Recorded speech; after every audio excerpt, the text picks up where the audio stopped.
Welcome to the Battle for Mount Hyjal, a pretty cool and unique raid that was released during the Burning Crusade expansion, and I'm doing a little review for it here, based on the quality of transmog gear that is dropped, the amount of gold that you can make, the length of the entire raid, and the overall design, including how enemies are encountered, and the overall looks of the raid.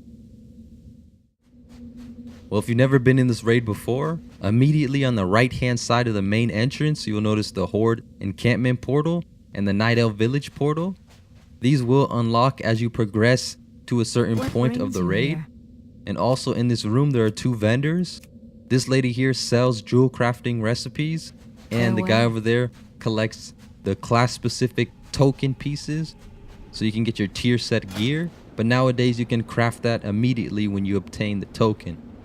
Now, as you've noticed, my backspace is almost cleared up and I have exactly no money on this character.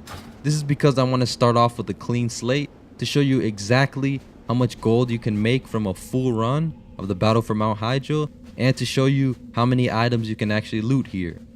And the actual entrance for the raid is this blue portal on the left hand side of the main entrance. I think if you're looking for a good transmog set, this is definitely a great place to farm. There are a total of 5 different bosses for the Battle for Mount Hyjal, and the way that the enemies are structured is in terms of waves of enemies, so it can take a long time for you to go from boss to boss. So this is not exactly in and out quick farm of a raid, so you might be here for a little while. But I have to say, once you do make it to the bosses, you will be in good hands because they have a great selection of different transmog items they can drop. Specifically with the shoulders, and of course Blizzard accommodates for every class. They have the cloth, mail, plate, and leather armor. And I think if any of these shoulders here drop for you, you'd be pretty happy because they are all pretty unique and cool looking. And yeah, those are actually the shoulders I'm wearing now, but it's just a slight reskin. And one thing to note, things like the helmet and the hand pieces are actually dropped as the tokens, like I said. And the token pieces, you can craft them immediately once you obtain them, so you don't have to go to any vendor to redeem them. And there's a whole different selection for the chest pieces, waist, and the boots, and of course the main hand weapons that many people will probably come here for. So for the chest pieces, we have some pretty nice looking designs, such as the midnight chest guard there. That one actually dropped for me off of Archimonde, which is a pretty cool situation because it takes a while to get to the last boss. So if something good drops for you, you'll be happy. If not, I don't think you'd want to come back and try to farm this place weekly, but you can if you enjoy this, because this raid is kind of Warcraft 3-esque. It just gives you that kind of feeling. But anyways, I did skip over the wrist guards because I don't think they're a big part of any transmog gear because you simply can't see them enough. You have all your waist choices, of course. And the boots here are actually really good because they all have a nice clean design to them. So if you can find a good combination of other transmog gears to match this, you can make a pretty cool and unique looking transmog set. And of course, main reason why most people come here are for the weapons. We have this beautiful staff of Argus, amazing. And of course we have the unique and iconic Cataclysm's Edge, one of the best two-handed swords in the game. We have a bunch of one-handed swords and a good set of daggers. We have the Hammer of Atonement.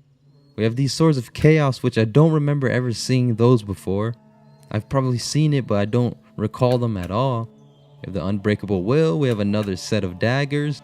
And of course, we have a nice bow for our hunter brothers out there. And for shields, we have a total of 3 different shields, including this one that kind of looked like Archimonde's face. We have this old reskin shield and this pretty awesome red shield that looks like a heart is pulsing off the shield.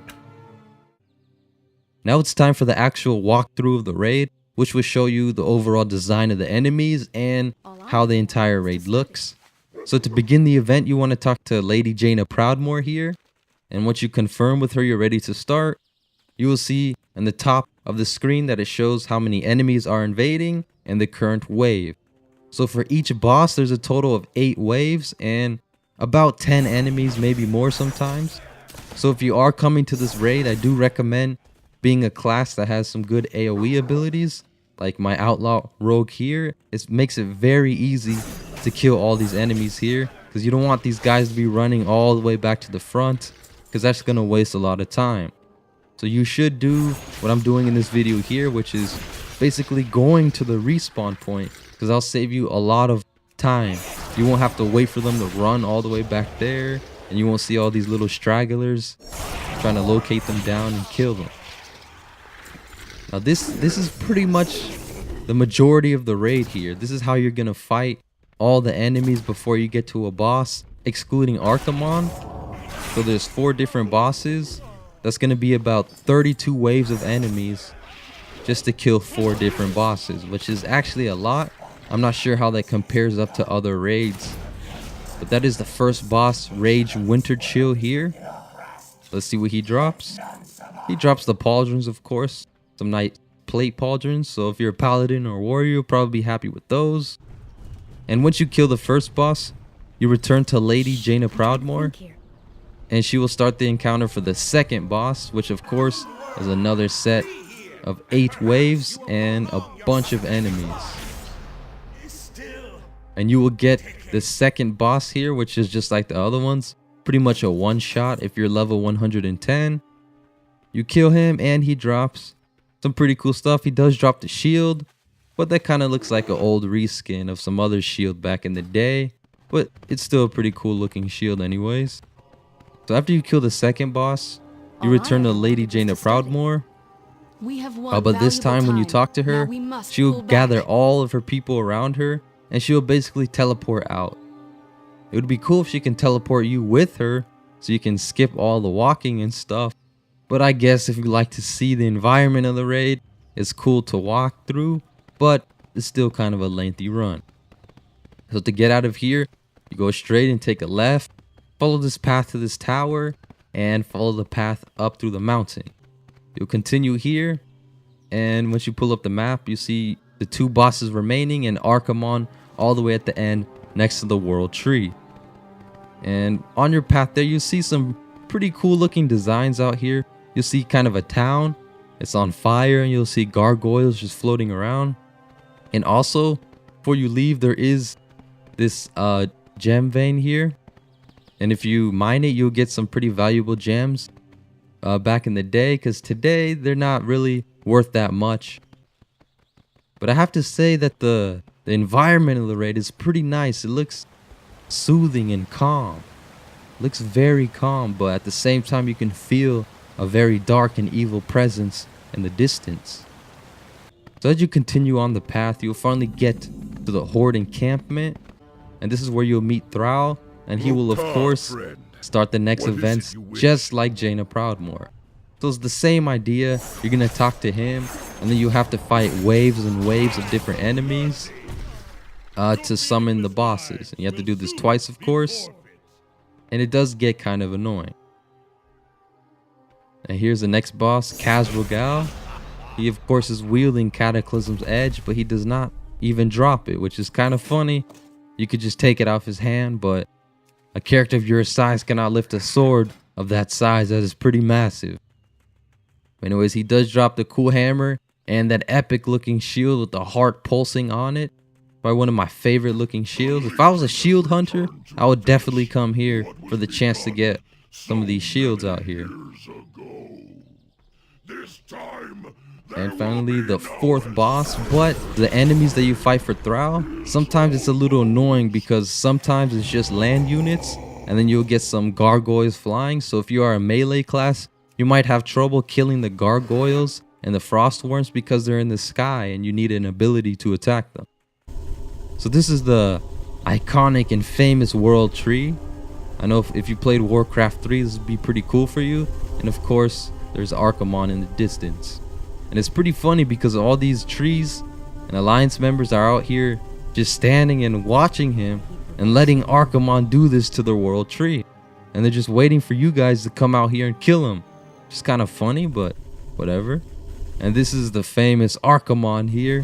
Very evil Draenei being. In our eyes, of course, but he probably thinks he's a saint or something. Who knows? But this is the epic conclusion to the battle for Mount Hyjal. You'll see all the wisps start coming to attack him when he is basically low on health, and they'll all gang up against him to get their revenge against Archimonde, and he will start attacking the wisps, and at this point he's vulnerable, and the next time you hit him he will die. And if you don't have the achievement already, that will give you the achievement for the battle for Mount Hyjal. And he has a pretty epic conclusion as he rips apart to the void of space, and his gigantic armor pieces fall to the ground. He does drop quite a lot of gear, and he does drop a pet here, a wisp. Pretty cool one. Haven't collected this one yet.